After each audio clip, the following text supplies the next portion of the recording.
Weathering the test of time, St. Pablo Church.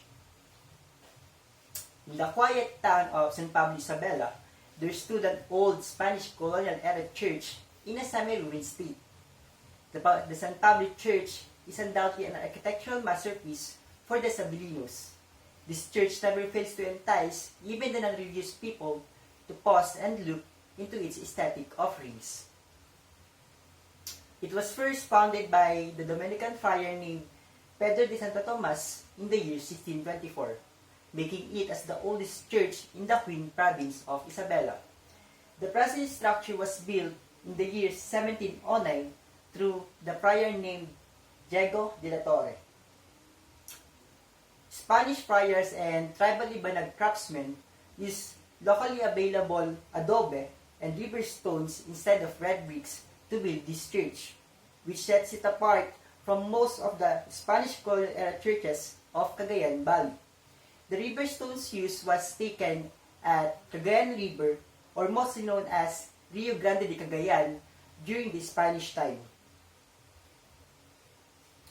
The church's elegant walls surrounding its atrium is decorated with clay insets and sun emblems.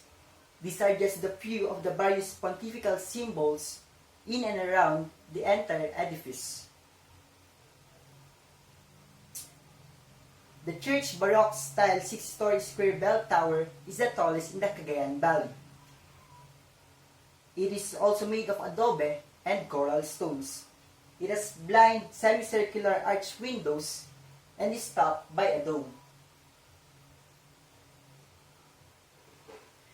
The church battled numerous calamities, both man-made and natural. These are the main events that greatly contributed to the history of the church. First, the World War II.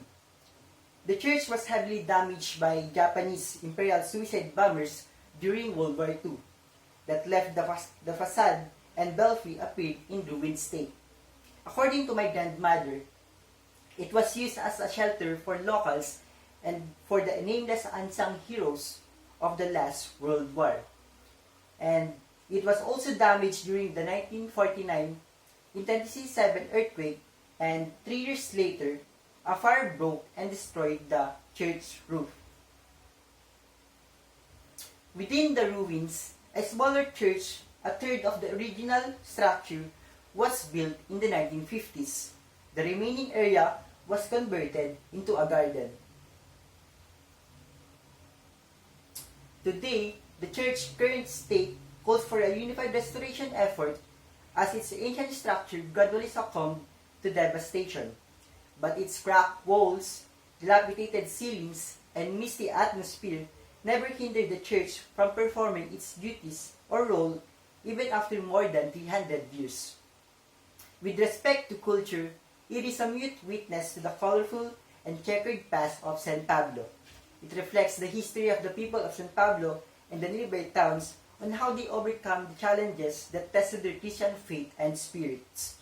With respect to tourism, the church's aesthetic sites attracts tourists, both local and foreign.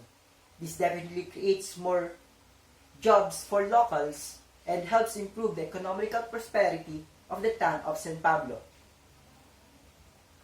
For all its historical and architectural work, the church is a priceless cultural heritage. Its magnificent structure, both interior and exterior, is a stunning sight to behold both then and now. The San Pablo Church is included in the Heritage Conservation Society of the Philippines as a site. The church is actually one of the country's historical treasures. As the most prominent historical landmark in the northern Isabela, this historical structure is one of the places that Isabelinos should be proud of. That ends my report. I'm Daniel Fernandez, your future engineer.